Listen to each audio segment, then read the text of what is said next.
அதை அவர்கள் புரிந்து கொள்ள வேண்டும். 6 மாதத்தில் ஆட்சி கவிழும் என்ற பகல் கனவை தவிடிபொடியாக நீங்கள் 6 மாதத்துக்கு பிறகு தேர்தல் வரட்டும், ஒன்றும் பிரச்சனை இல்லை. நாங்கள் 234ஐயும் கைப்பற்றுவோம்.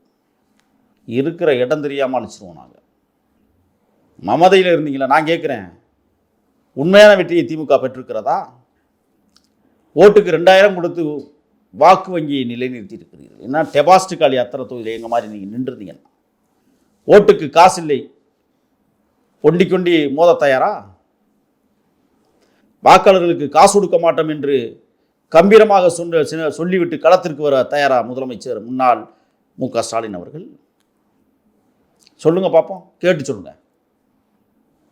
தன் கையை ஊனி தானே கரணம் பாய்ந்து தப்பித்திருக்கிற மாபெரும் இயக்கம் தமிழக வெற்றி கழகம். யாரையும் நம்பி இல்லை. இப்பவும் சொல்கிறோம், யாரையும் நம்பி இல்லை. தேர்தல்களை மலரட்டும், நாங்களும் எதிர்பார்க்கிறோம். உங்களால் முடியாது. பம்மாத்துக்கு வார்த்தைகளை விடுவீர்கள். மக்கள் முடிவெடுத்து விட்டார்கள். ஆகையால் அவர்கள் ஆட்சி அமைக்கட்டும்.